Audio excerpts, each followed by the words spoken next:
Graça e paz do Senhor Jesus a todos, bem-vindos novamente ao canal Palavra de Deus Diária. Eu espero que vocês estejam aproveitando bastante esses estudos que nós estamos fazendo. Hoje nós já estamos no capítulo 18 do livro de Êxodo, logo nós vamos chegar no 20, que são os 10 mandamentos. Esses 10 mandamentos vão ser muito importantes para dar um realinhamento ao povo de Israel, que tinha vivido tanto tempo lá no Egito, aprendendo coisas que não convêm, que não estão de acordo com as leis do Senhor. Então o Senhor vai dar a Moisés os 10 mandamentos. Mas, antes disso, nós vamos ver essa passagem aqui no capítulo 18, quando o sogro do Moisés, o Jetro, ele vem para trazer de volta a filha, que era a esposa do Moisés, a Zípora, junto com seus filhos, o Gerson e o Eliezer. Gerson, que quer dizer estrangeiro,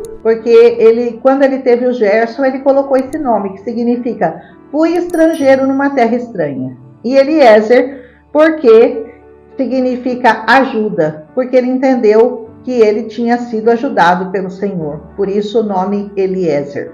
Gerson e Eliezer. Não sabemos qual foi a razão que fez Moisés mandar a mulher e os filhos de volta lá para a terra do sogro. Mas nós sabemos que o sogro os trouxe de volta quando ele ouviu falar que o Moisés estava conduzindo o povo no deserto e ele foi então levar de volta os filhos e a esposa. Diz que quando Moisés viu o seu sogro, ele saiu ao encontro dele muito feliz e o beijou. E Moisés contou ao sogro tudo que o Senhor havia feito para o faraó, para os egípcios, por causa de Israel, e toda a aflição que os acometera no caminho e como o Senhor os livrara. O sogro do Moisés ficou muito impressionado, ele se alegrou com a bondade de Deus e ele reconheceu, olha que importante, né? Por causa do testemunho de Moisés, ele reconheceu que verdadeiramente o Deus de Moisés era o Deus verdadeiro. Porque como nós já vimos nos capítulos anteriores, o sogro dele tinha deuses estranhos, servia a outros deuses que não eram o Deus verdadeiro. E ele diz assim, agora eu sei que o Senhor é maior do que todos os deuses. Versículo 11. Naquilo em que se soberbeceram, ele prevaleceu contra eles. E Jetro, sogro de Moisés, fez o quê? Fez uma oferta ao Senhor. Ele tomou a oferta queimada e fez sacrifícios a Deus. E todo o povo se alegrou, vieram comer pão com o sogro de Moisés, na presença do Senhor. E de manhã, como sempre fazia, o Moisés se assentou lá na porta da tenda dele para julgar as causas do povo. E ficou ali o dia inteiro até a tarde. E o Jetro olhou para aquilo e falou assim: ô Moisés, você não vai aguentar.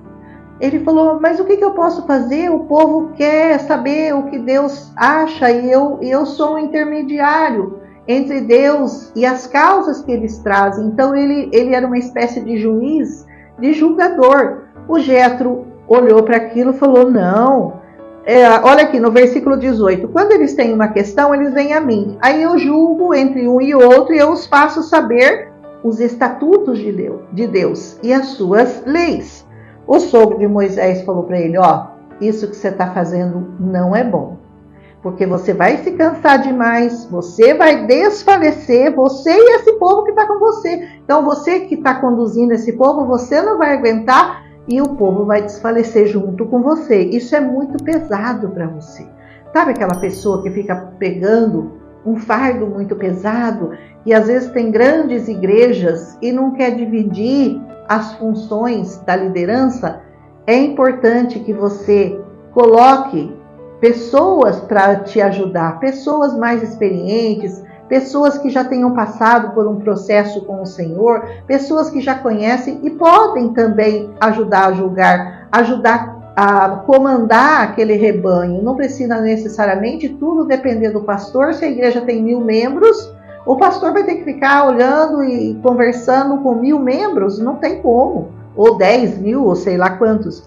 Ele fala: ouve a minha voz. Vê que quem está de fora, mesmo ele sendo um homem que não conhecia bem ao Senhor, mas aquela situação ele conseguiu detectar com muito mais clareza do que o Moisés. O Moisés simplesmente assentava lá e achava que estava fazendo o que ele tinha que fazer, tinha que definir, falar, aconselhar o povo e guiar o povo. Ele era o guia entre o Senhor e aquele povo, ele era o guia. Ele fala, ou vou te dar um conselho, e Deus vai ser com você, presta atenção. Sê tu pelo povo diante de Deus para que você leve as causas a Deus e você ensinará a eles as ordens, as leis, vai mostrar o caminho que devem andar e a obra que devem realizar.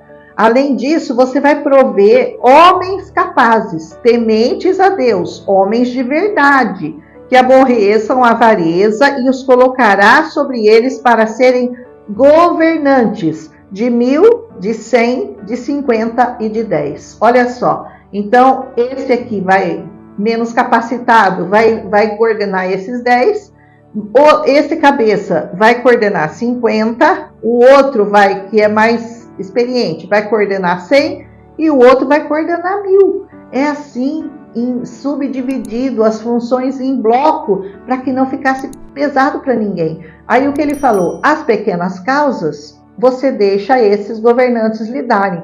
Agora, aqueles problemas mais sérios, que eles não conseguirem lidar com aquilo, eles trazem até você e você então julga aquele problema que é mais sério. Mas os problemas do dia a dia, as discussõezinhas, as fofoquinhas, as intrigas e os problemas entre eles tinham que dar conta a esses outros que Moisés colocou sobre cabeça. Então, a palavra diz no versículo 25, então Moisés escolheu homens capazes de todo Israel e os fez por cabeça sobre o povo, governantes de 1000, de 100, de 50 e de 10. E eles julgavam o povo o tempo todo, as causas mais graves traziam a Moisés e toda a pequena causa eles mesmos julgavam. Moisés então deixou seu sogro partir e ele seguiu caminho para a sua própria terra. Então nós vemos aqui uma conversão através do testemunho de Moisés, a conversão do sogro de Moisés. Que vocês possam aprender com esse capítulo. Um abraço.